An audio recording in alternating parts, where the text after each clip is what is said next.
वन्दे गुरुपदद्वन्द्वम् अवाङ्मनसगोचरम् रक्तशुक्लप्रभामिश्रम् अतर्क्यं त्रैपुरम् अहः विशुद्धिज्ञानदेहाय त्रिवेदी दिव्यचक्षुषे श्रेयः प्राप्तिनिमित्ताय नमः सोमार्धधारिणे नमो यामिनीनाथरेखालङ्कृत कुन्तलाम् भवानीं भवसन्तापनिर्वापण सुधानदीम्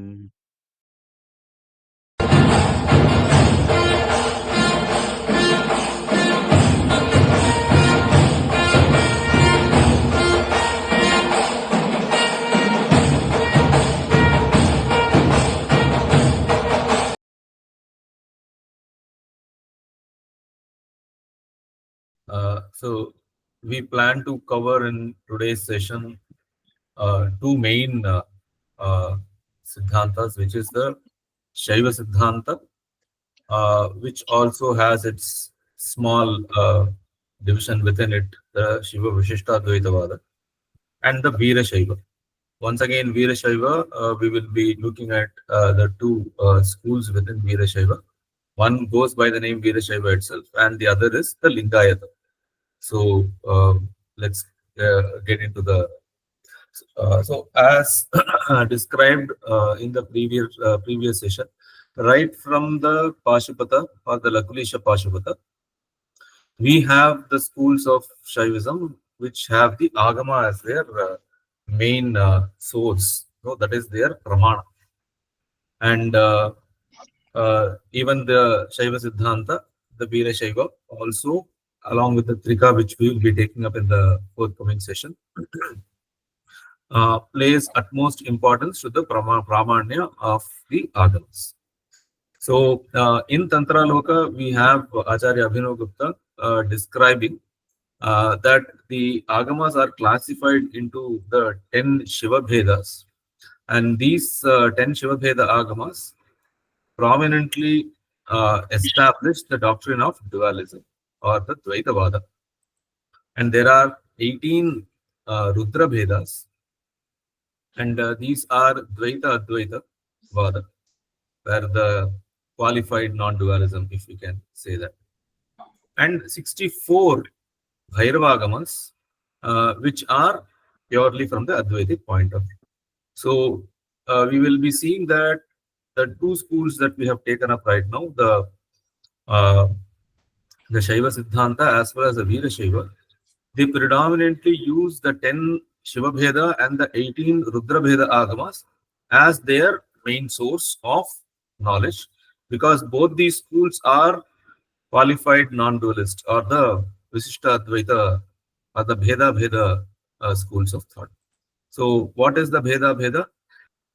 The difference between Shiva and the Jiva exists, but the Jiva is something like, if we have to give an analogy, like a limb of a body. It's a part of the body, but it's not the body itself. So body here or the whole here is Shiva, whereas the limb is the Pashu or the Jiva. So this is just to an analogy to understand what is the qualified non-dualism. So these 28 Agamas becomes the foundation for these schools that we are going to take up for discussion today.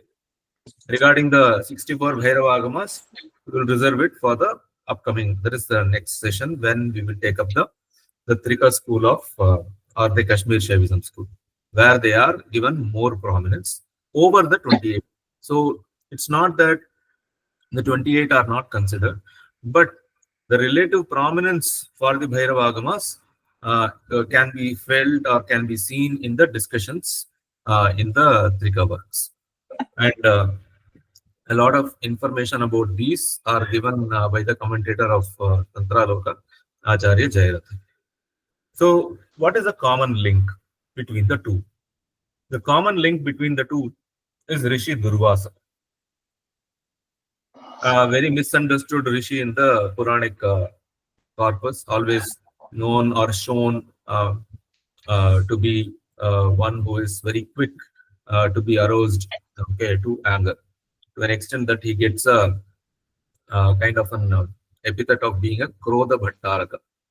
But Durvasa, Rishi Durvasa plays a very, very important role in the Shaiva traditions itself. The entire Shaiva Agamas, along with the Shiva, Rudra, and the Bhairava corpus, they were revealed to Rishi Durvasa at the time of this Yuga Pravartana. No, every Yuga, because depending on the nature of the people and the learners, the Shastras are revealed, and during that, the Shastras, these Agamas were revealed by Shrikantha Rudra himself to Durvasa. And we all acknowledge, we in the sense, all the Shaiva Siddhanta schools acknowledge this fact that he is the promulgator of the Agamic knowledge in this Kali Yuga. So in Siddhanta Saravali, we have a very explicit shloka. Many other places, I'm just giving one instance, wherein Durvasa is considered to be the promulgator of the Agamic wisdom. And from here on, from Rishi Durvasa onwards, he teaches this Agamas according to the Adhikari Veda. Adhikari Veda is according to the recipient, the eligibility of the recipient. So the 28, the Shiva and the Rudra Veda Agamas were taught by Rishi Durvasa to Amardakanatha. And the Bhairava Agamas were taught to Triyambakanatha. So the origins of the Trika is from Triyambakanatha after Rishi Durvasa. The origins of the other Siddhanta texts is from Amardakanatha, who receives it from Rishi Durvasa. And having done that, he establishes the Amardaka Pitha or Amardaka Matha. We are seeing the image from the Amardaka Pitha itself. Today, Amardaka is known as Aundh. Aundh is in Maharashtra. The temple is Naganatha temple. So Aundh Naganath was the original Kadambavana or the Amardaka Pitha of the Yor. So Amardakanatha was given the responsibility for the propagation of the Rudra and the Shiva Bheda Agamas by Rishi Durvasa. And from Amardaka tradition, 3 branches emerged. Very important to know this from the historical point of view. The extent that we were talking about of the spread of the Shaivism can be known when we see this. The one school is called as the Matta Mayura school. Matta Mayura school was near the Purandhara. Purandhara is located in the present Punjab region. And the Madhumaita school, which is in the central India, in the Madhya Pradesh, near the Amarkantak region. And Golaki was established first in the Bengal, and then Golaki shifted to the Madhya Desha, or to the once again near the Madhya Pradesh, the Omkareshwar region. So these were the 3 schools which evolved from Amardaka Matha. So Amardaka trifurcates into these 3 schools. Not much of Siddhantika or the principal differences are not much. All these 3 spread, and the acharyas who were the Mathadipatis or the of these mathas, they were serving as the official Rajagurus for many of the kingdoms, many of the popular kingdoms that we read in the medieval times. Yeah, so the Kashmir connection is through Triyambakanatha, and from Triyambakanatha, uh, for 13 generations, it spread through their Manasa Putras, and after that, in the form of son and that is the father and the son tradition, and then as a Guru Sishya tradition. So, Somananda, the author of Shiva Drishti, is the 29th in lineage from Triyambakanatha. So, this is the uh, normal lineage of the Trika system. So, what is Shaiva Siddhanta? Shaiva Siddhanta is currently known as the South Indian school of Shaivism. Once again, let us remember these geographical references are mostly from the current day understanding of it. So there is no regional flavor or anything. It is because of the prevalence of the practitioners in that particular region, we get this particular name. Otherwise, at the time of origin, we see that it was spread across the entire Bharatavarsha. So the Shaiva Siddhanta was a very important and a very powerful this thing. Actually, even before 10th century, because in the Kailashanatha temple of Kanchipuram, which was constructed by Rajasimha Pallava, we have one epithet because he had inscribed all his epithets in the temple, almost 330 epithets, the Birudas. And one Biruda is Agama Priya. And in some other inscriptions also, he refers to the Agamas. So, Agamas being the predominant texts that guide the temple worship was something that was established way back in 7th century, at least in the southern part of India. Epigraphical evidences prove that. So these texts, though there are 28, a few are very, very important. Kamika Agama is the Agama which most of the southern Indian temples adhere to. So if we were to visit to the Shivalayas in southern part, most of the Shivalayas today adhere to the rules and prescriptions as laid down in the Kamika Agama. And another very important Agama is the Mrigendra Agama. So these two are the most important Agamas, though all the other Agamas are given equal importance. But from the practice point of view, these are the two which are most important. And apart from this, there are references, since there are textual traditions in Tamil also. So the Tamil textual tradition which contributed to the Shaiva Siddhanta thought, we have Thirumurai. Very difficult to date Thirumurai. Thirumurai is 3,000 songs, very cryptic and mystical songs authored by Thirumular. And later came the devotional hymns sung by the four saints in Tamil, known as the Nalvar, Tirunavakarasar, Sambandar, Sundarar, and Manikyavachakar. And these four together are called as Samayacharyas, and their devotional works are also considered to be a source of authority when it comes to the Siddhanta, which is derived from it. So, deriving the philosophical framework from these and from the existing Agamic texts, the Vaikanda composes Sivagnanabodham. Sivagnanabodham is considered to be the seminal text when it comes to the Tamil Shaiva Siddhanta tradition, which was later on commented upon by several other acharyas, Arulnadi Shivacharya, Umapati Shivacharya, and others. So they are called, four of them actually, they are called as Santana Kuravar. They were called as Samayacharyas, and these four are called as Santana Kuravar. So basically, the Tamil Shaiva Siddhanta tradition rests on two main sources. One is the direct Agamic sources and the Granthas composed as exegetical compositions on the Agamas, and the others are from the Tamil devotional hymns and philosophical texts, which are called as Mandara Shastrams.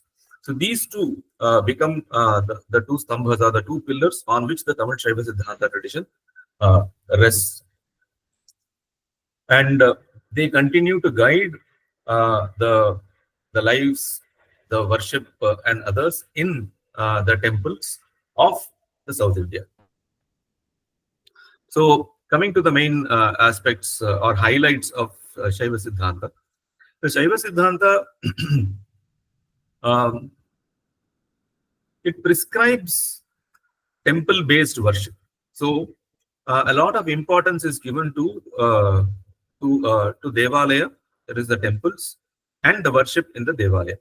So, the worship in the Devalaya is called as Parartha Puja, wherein the Shivacharya, the officiating priest, as he is called, the Shivacharya performs the puja for the sake of others, para artha. So, for the sake of others in the patron, the devotees, and for the lokakshema. So, it is a form of a selfless worship which the Shivacharyas indulge for the welfare of the people and humanity on the whole. And they also, apart from serving as the temple priests and others, they are dharmacharyas also. So dharmacharyas at a very localized community level, also dharmacharyas to the ruling uh, dynasties and others. At the same time, Agamas also advocate the Atmartha Puja. So Shivacharya was supposed to perform the Atmartha Puja in his home.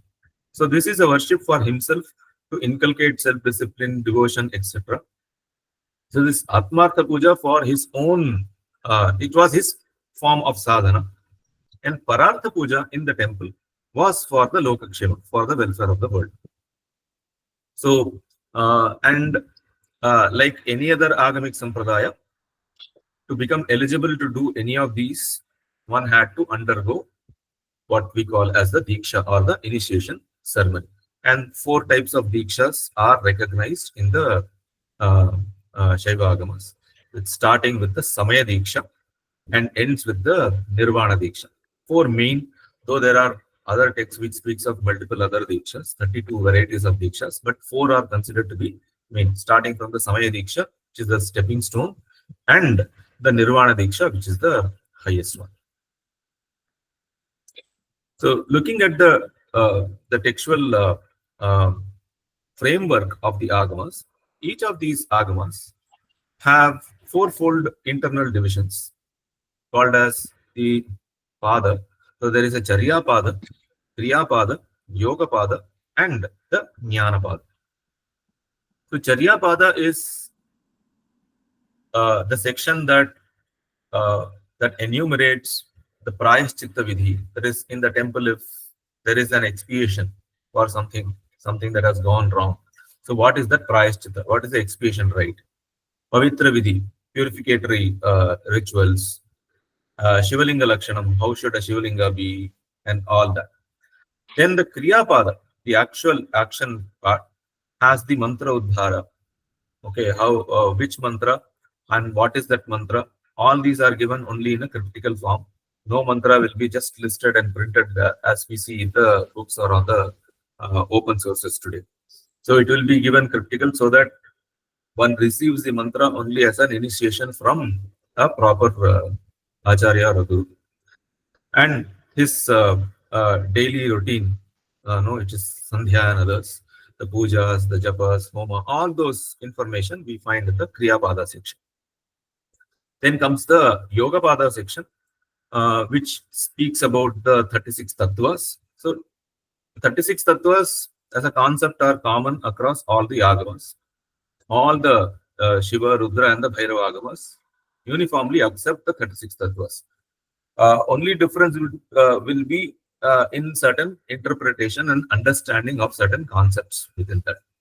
So the 36 tattvas, the yogic practices, the Shiva Yoga Marga, as it is called, it is very different in the sense it is different from the Patanjala Yoga Marga.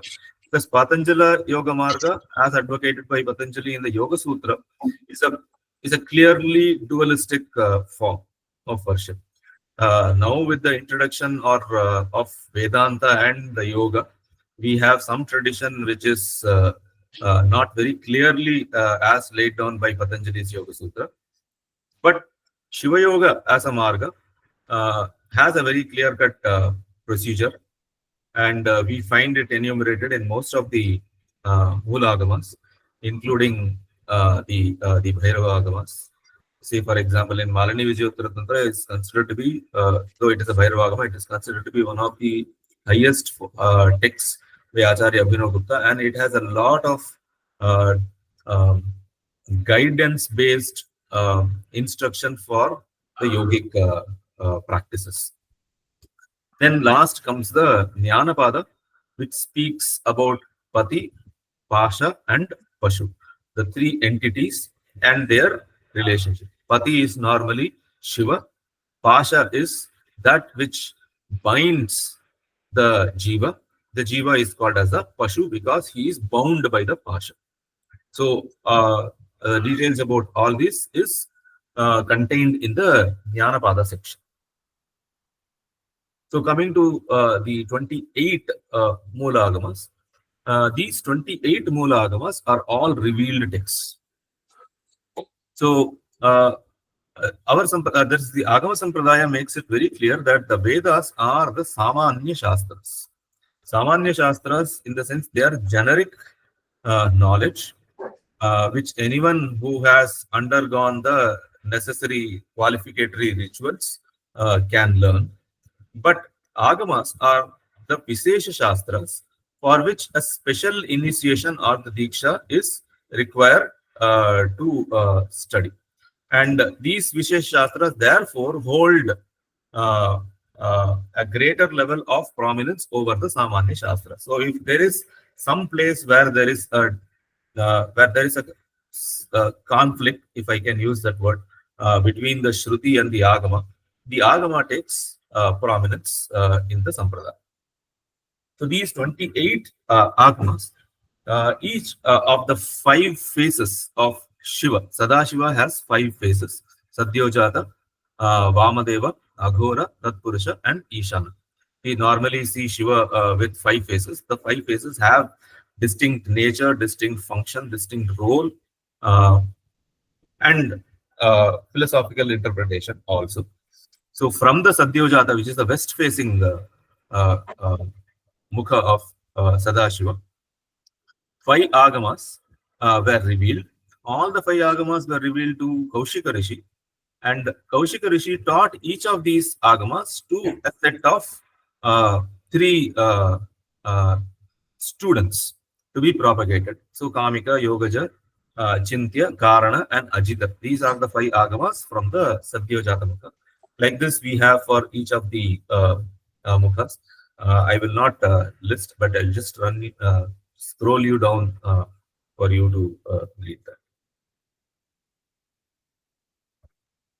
So Vamadeva. So Vamadeva Mukha revealed 5 Agamas to Kashyapa Rishi. And Rishi Kashyapa from Kashmir Desha, okay, he teaches these 5 Agamas to 3 of disciples each. So Deepta, Sukshma, Sahasra, Amshimat, and Suprabheda Agama. Similarly, Aghora Mukha reveals 5 more: Vijaya, Nishvasa, Swayambhuva, Agneya, and Veera Agamas. Tatpurusha Mukha reveals another 5 to Gautama Rishi: Ravrama, Makuta, Vimala, Chandrajnana, and Mukhabimba. Finally, the Ishana, the upward facing. The Ishana, the upward facing mukha of Sadashiva, reveals 8 Agamas to Agastya Rishi. And Agastya Rishi teaches 2 disciples actually each. Starting from the Prodhita till the Vatula Agama, Agastya Rishi teaches two disciples to propagate, okay, in the Bharatavarsha. So this is the way that the Agamas describe the promulgation of the Agamas, and how they were brought back in this particular Kali Yuga by Durvasa Rishi, and how he teaches these to Amardakanatha, Thirumurai. That is recorded in, mostly these records are found in the Trika Sampradaya. So, coming to the Siddhanta part, the most important, that is the triad, the Pati, Pashu, and Pasha. In the Shaiva Siddhanta, the Pati, Pashu, and Pasha are three distinct entities, wherein Pati is Shiva, Pashu is the Anu, uh, or the Jiva, who is atomic in nature, and the Pasha is that which binds the Pashu. So, of the three, Pati and Pashu are conscious entities, whereas Pasha is considered to be Jada, according to the Shaiva Siddhanta. Okay, the way that Trika Siddhanta looks at the three is somewhat different. So, these three.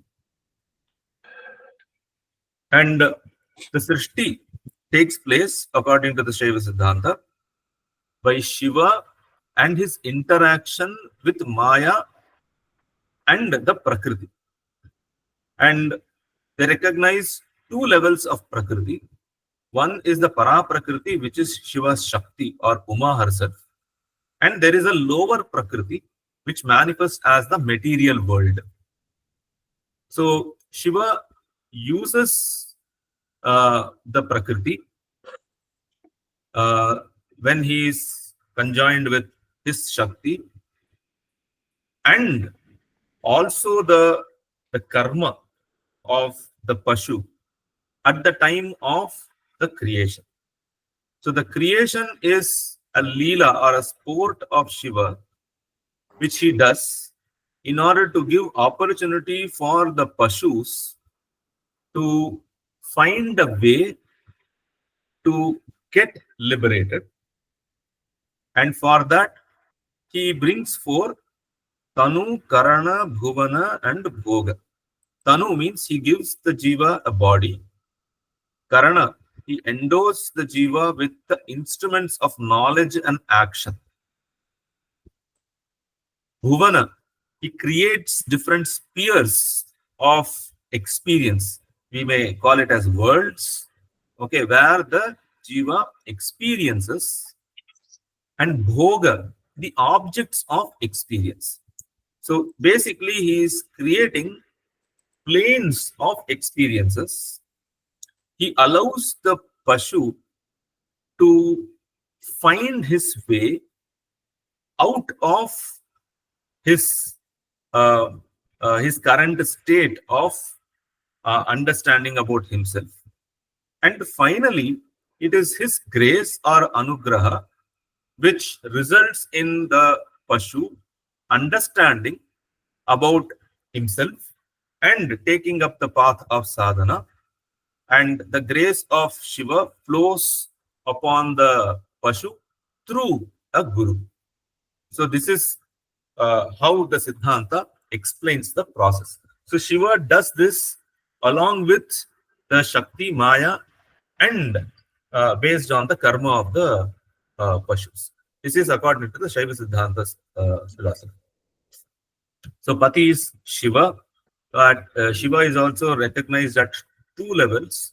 One is the complete formless, pure consciousness, and the other is the Nirguna, who becomes Saguna Nirguna and the Saguna also.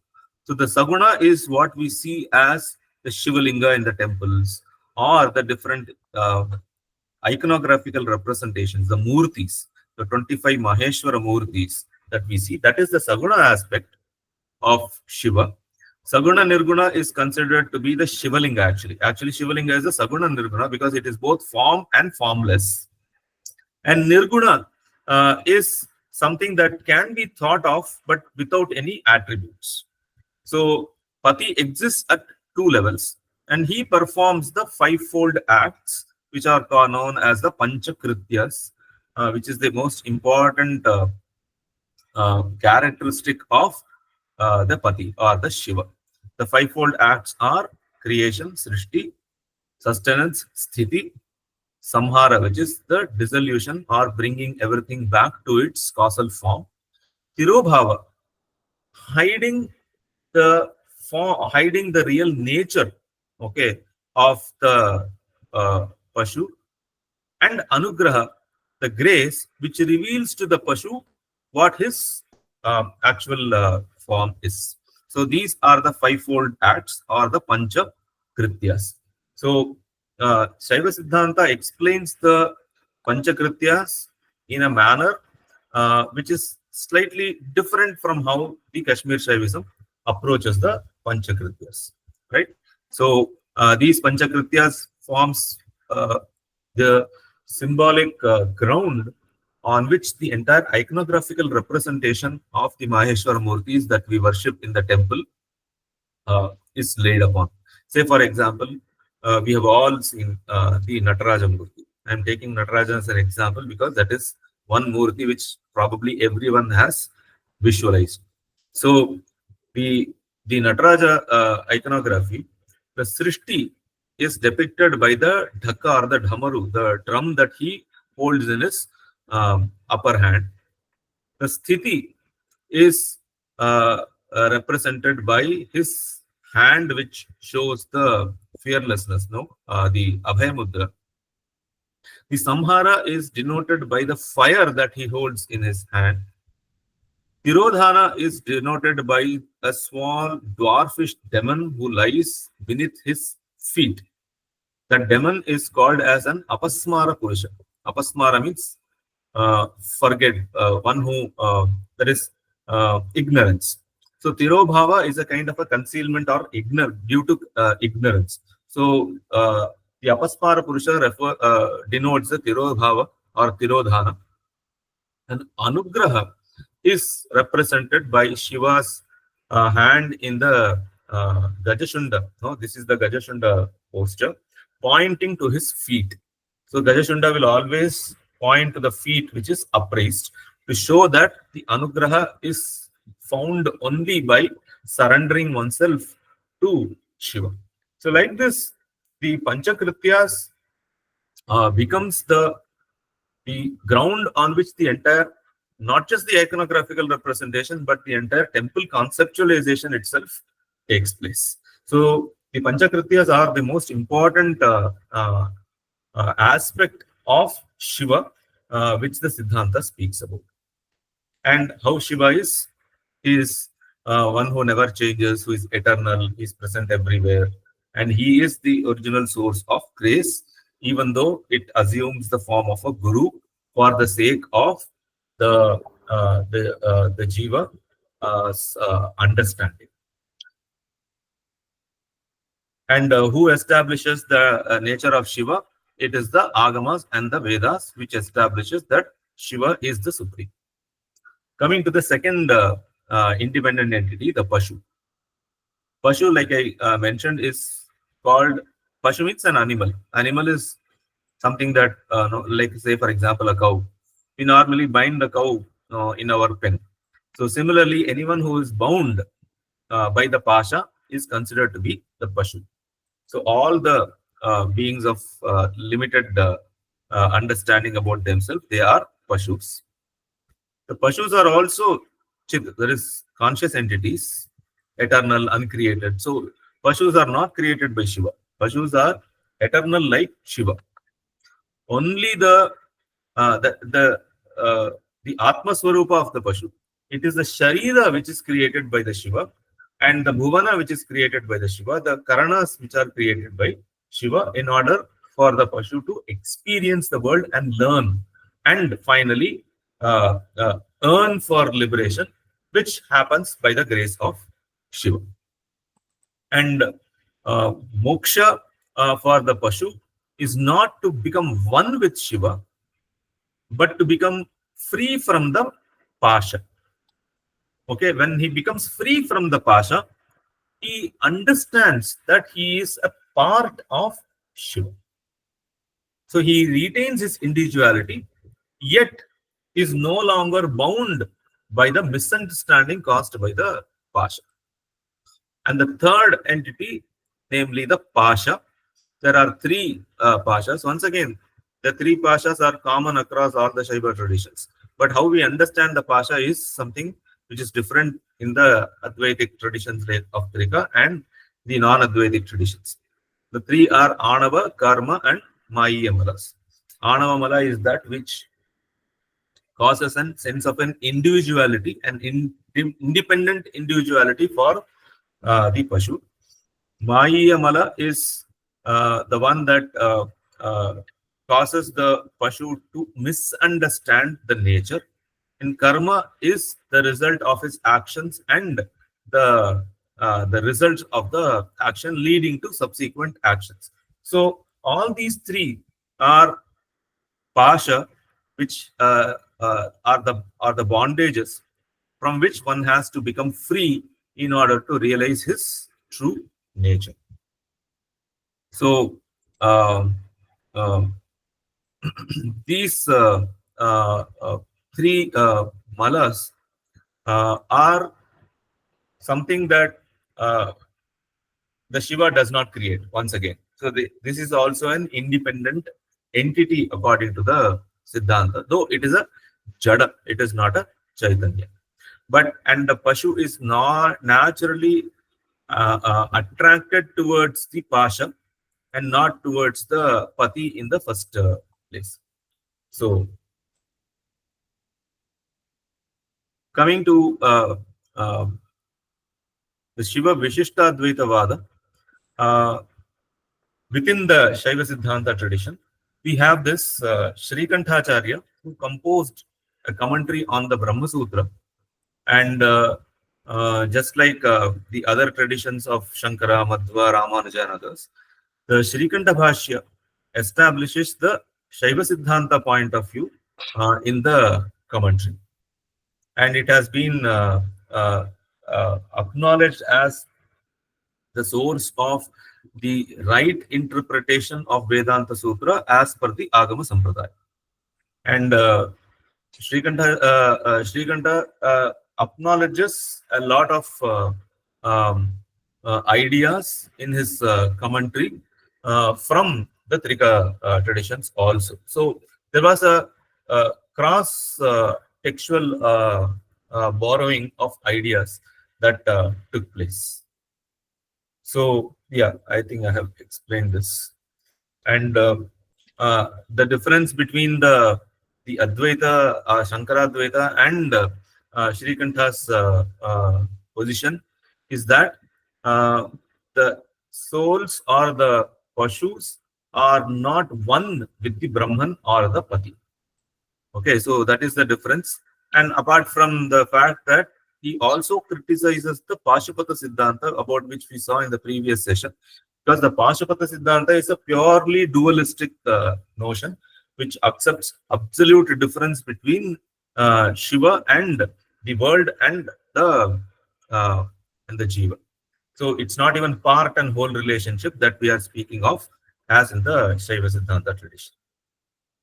And he considered himself to be the successor of Bhoja, the king Bhoja, the Paramara ruler of the Malwa, because Bhoja is attributed with Shaiva Siddhanta text called Tattva Prakasha.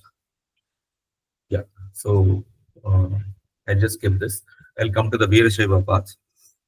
So after Shaiva Siddhanta, the another powerful and most influential Shaiva school that we have in practice is the Virasaiva Marga.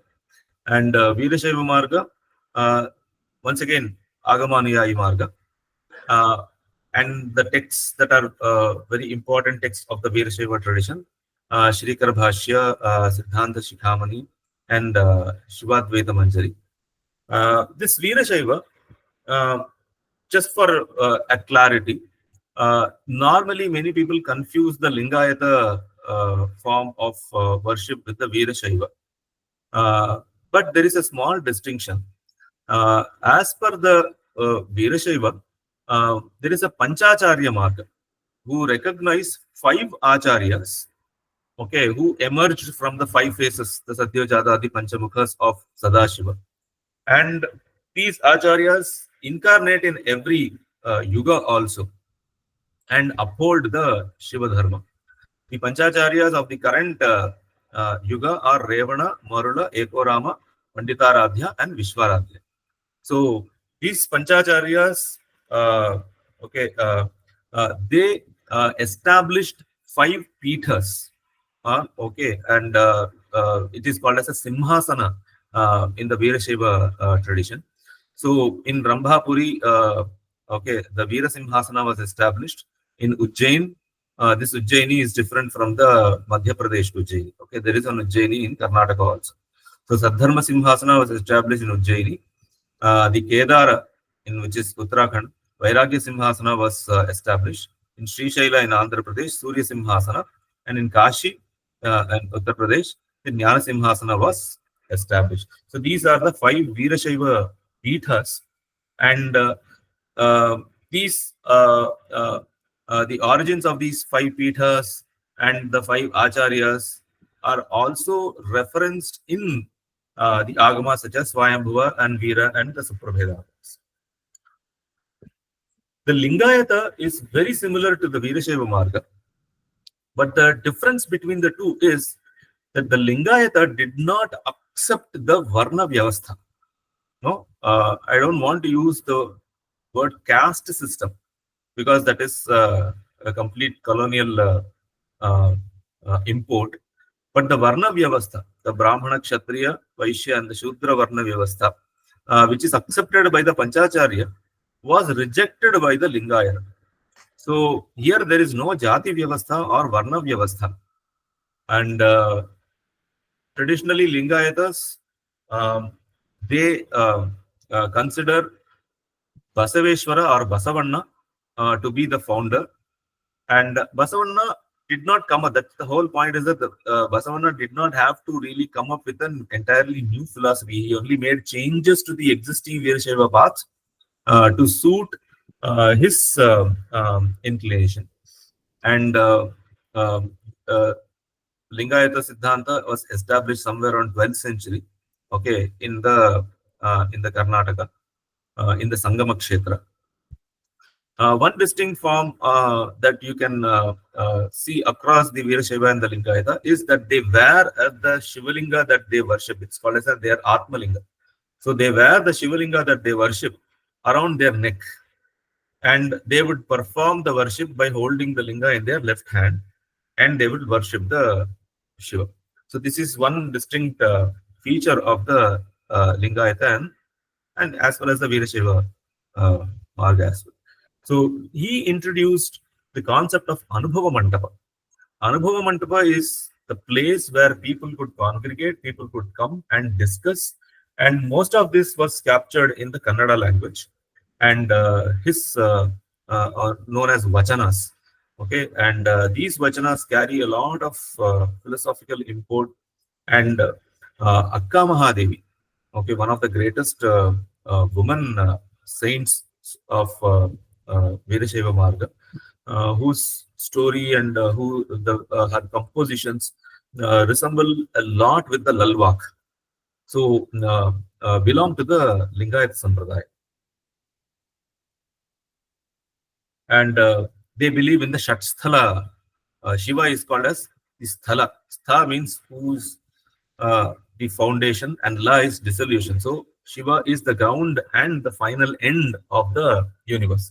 And Shiva bifurcates himself into two: the worshipped, the Rudra Shiva, which is the Lingasthala, and the worshipper, the Pashu or the Jiva, who is called as the Angasthala. And Shiva's power or the Shakti, okay, is displayed in the form of Kala and Bhakti. Kala is something that resides in Shiva, and Bhakti resides in the worshipper, that is in the Angasthala. Okay, and there is a lot of discussion that happens about the levels of the linga. So the linga that they hold is not just merely a physical entity. So there is a lot of philosophical implications of what that linga stands for. So the levels, okay, of linga, as dependent on the spiritual maturity of the worshipper. So the Ishtalinga itself becomes the Pranalinga and the Bhavalinga. And it is called as Shat Sthala because it has sixfold uh, classifications or divisions: Mahalinga, Prasadalinga, Charalinga, Shivalinga, Gurulinga, and Acharalinga. It is nothing but the Icha Jnana Kriya Shaktis of Shiva, along with the Chit and the Para or Paratva. So Chit, Paratva, Icha Jnana Kriya, the uh, uh, five nature of Shiva manifests itself as the six formed linga.